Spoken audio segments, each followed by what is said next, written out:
In today's video, I am finally going to review The Magic Words by Cheryl Klein. Hey guys, welcome back to my channel. It's your girl Laura here at Laura Writes. Ding. And in today's video, I'm going to be finally doing my book review of The Magic Words. Now, if you're new here, hi, I'm Laura. I write young adult fiction, and on my channel, I like to chronicle my journey toward becoming a traditionally published author, but I also love to talk about writing craft. I host a writing craft book club, and I also like to review writing craft books on my channel, including this book, The Magic Words, Writing Great Books for Children and Young Adults by Cheryl Klein. Now, this was the book club choice for January, so we did have a full discussion of this with my co-hosts Kevin the Writer and Alexa Dunn. I will link that down in the description so you can check that out if you want a more in-depth discussion of this book. But for today's video, I am just going to give you a brief overall review of this book, what I thought the pros were, what I thought the cons were, and overall whether or not I think this is worth buying. But before I get started, if you enjoy content like this about traditional publishing and writing craft, and you're not already subscribed to the channel, please be sure to hit the subscribe button so you don't miss any of my book reviews or live chats or vlogs or anything else that I put out on my channel. Now, let's get into talking about the book. So, first of all, I want to start out with this is a very dense book. This is not a light read. This is not an afternoon beach read. This is a book, okay, with a capital B. And it is definitely running the whole gambit of what it, like all the things you can think of for writing for children and young adults. I honestly, because it's talking a little bit more about like practical tips and advice, it's more lending itself that way than like the philosophical, like how we think about craft. So I don't know if I would call this a craft book.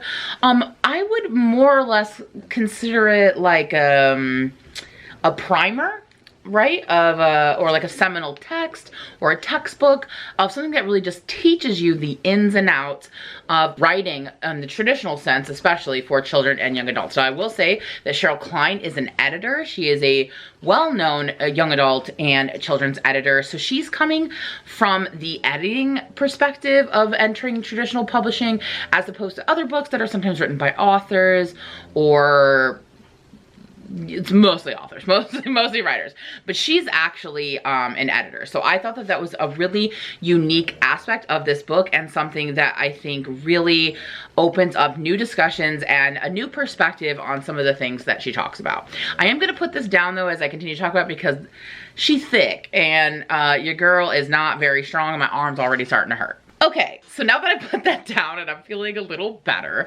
let's start with the pros. I love to talk about the pros first. I think it's super important to know what can we get out of this book. So like I said, first and foremost, this is a great primer. There are so many excellent topics being discussed in all of the chapters. I'll just list a few of them. So you have chapters on experience and emotion, promise and premise, effort and flow, intention and invention, structure, movement and momentum, and even discussions on what makes a good first chapter. So many of the sections are super, super helpful and really like specific. And like I said, this is coming from an editor from she was a top 5 publishing editor. So it's really amazing to hear her perspective on like what she thinks is important, especially for something like a first chapter, what would make her want to buy a book and work on a book, and getting it from that professional side of it, I think is really, really invaluable. I think she includes a lot of great exercises that really, I think, could help in the writing process.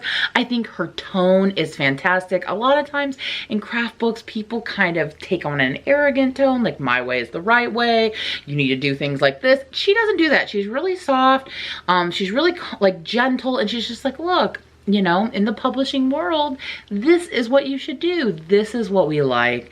This is what's going to help you. This is what you should pay attention to. Like I said, it's more like tips and tricks, and it's coming from real world experience. It's not speculative.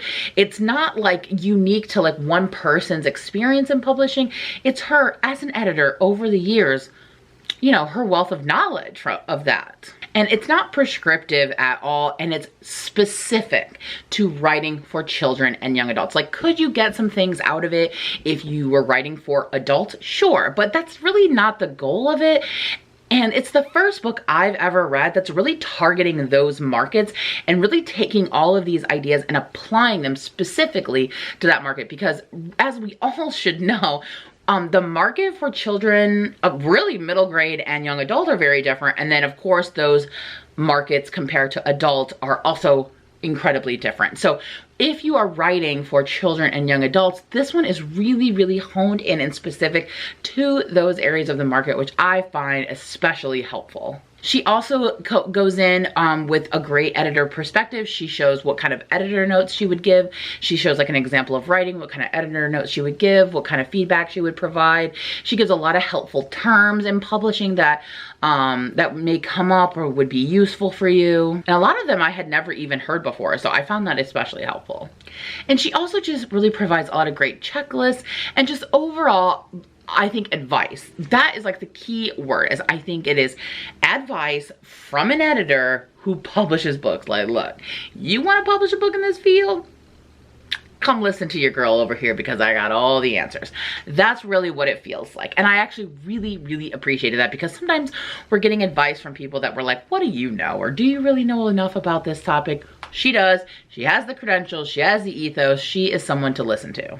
Now, for the cons, I want to start by saying I appreciate that she included a chapter about writing outside your lane. Okay, this is such a topic that people are often afraid to discuss. It's often not addressed or overlooked, and I like that she took it on, because I haven't read any other craft book that have taken it on in the way that she did. Now, with that being said, some of the things she says in this section are maybe a little outdated. I don't think you could get away with some of this stuff in publishing anymore.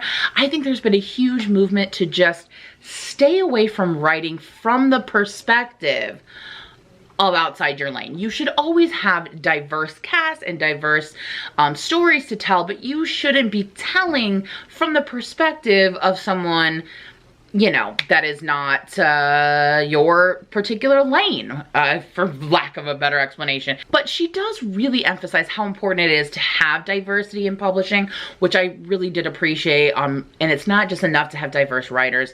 We need diverse editors. We need diverse agents. We need that. And she really talks about why that's important. And I really felt like that was the emphasis of the chapter, but I think she was kind of like, a lot of people are really afraid to just go out there and be so bold. So after saying all that, she was like, but if you still want to, you should do these things. And really, honestly, girl, Cheryl, let's just be honest. Don't do it. Just don't. And you can think whatever you want about that, but the truth is, in publishing these days, they don't want it. Okay? They don't want it. You're not going to get away with it. Just, you know, have a realistic, diverse story and cast, but do not tell stories that are not your own to tell. It's just not going to fly. And I think we've seen a huge shift in that just in the last couple of years, probably before this book was conceptualized. It does take several years for these books to get published. But this chapter, like I said, still has some good things in it. She definitely talks a lot about checking your biases, how to be careful. She uses a really great example of the residential / boarding school experience for Native people, and how someone who doesn't have that background could come at this topic so wrongly. So I highly recommend still reading that chapter, because that example alone, I think, is fantastic at explaining why and how you could go so wrong with something if you don't understand the cultural history and context of an issue. She also kind of talks about in this chapter some of these similar issues with writing historical, in that same context of being careful of like what you're including, how you're including it, and that kind of stuff. So if you're someone who wants to write children or young adult historical, there are some tips in that section that could be helpful as well. But overall, I just think she should have just left out the part that was like, if you want to, because even like some of her examples were like, ugh. Like she keeps bringing up this Marcello example, and I just, it's no, sweetie, it's not a good example. It's painful to read, and it's just, that's not it. it's not it, sis. So did not like that. That was a big con of the book. And I will say another con of the book is that not all of the information is like mind-blowing brand new information. Some of it's a bit rudimentary, especially if you've been in the field for a while. I'm not sure how much new information you would find, but I do think even though you may not be finding a lot of new information, you are still getting a lot of insight from an editor's perspective. And I do feel like the new stuff that you come across is definitely worth it. I just don't know. It just depends how deep you are into it. So like Alexa, for example, who was a co-host for the live chat, you know, she's been around the block a few times with the, you know, she's on her like 3rd book that's coming out and working on a 4th. So she maybe didn't find as much as maybe someone like me who's a noob, but she did still say that there was value in there. So a lot of it was also kind of like solidifying or concreting things you may have already heard or knew. And so, yeah, so you may come across some sections that are like, okay, I kind of know this stuff, but there's some good gems in there too. So overall, my thoughts on this book is that I would 10 out of 10 recommend this for anyone, no matter where you're at in your writing journey who wants to write for children. So, you know, I would say it's more geared toward middle grade and young adult. And from what I heard from the other people reading it, they felt like maybe the young adult section, the middle grade section had more like new stuff to it because it may be something we haven't heard about as much here on AuthorTube or in other books. So especially if you're considering middle grade, I think there's a lot of valuable information in there for that area. I think that if you're gonna write for children or young adults, and especially if you wanna go the traditional publishing route, you have to read this book. Like, I would say it's a must. Like, no ifs, ands, or buts. You need this book. Anyone who's going into it, into that field, has to read it. And this was recommended originally by Michelle Schusterman, who is another AuthorTuber who is fantastic. And she writes middle grade, and this is a book that she uses all of the time, and she is traditionally published. So I definitely think that anyone who's going into that field, definitely, like, it's a no-brainer. You gotta read it. It's a necessary, and I think it's like one that you need to purchase. It's something you have to keep and kind of like, no, that's just my opinion, but that's what you're here for. Now, if you're not planning to ever write for children or young adults, I think you can skip this one. I don't think it's for you. I don't know that there's anything enough in there for you. Not that there's not anything in there for you, but I don't know that there'd be enough. But if it's anything that you want to do or plan to do or are doing in terms of children and young adults, if you're going to be writing anything like that or thinking about it, you definitely got to pick this one up. It's like I said, it's a must. It's like a seminal text. It's a thing you must read. I would, especially in the beginning of your journey. If you're in the beginning, what are you doing? Buy it now, immediately. What are you waiting for? So overall, does it get Laura's seal of approval? Yes, it does. You need to buy this book.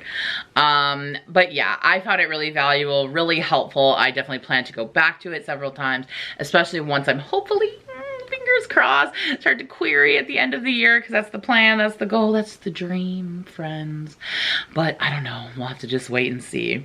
So hopefully you found this helpful, and hopefully you'll use this information to decide whether or not you want to get it, to read yourself. I hope you'll decide to read it. So I will have all the information for the book and the relevant videos and all that stuff down in the description.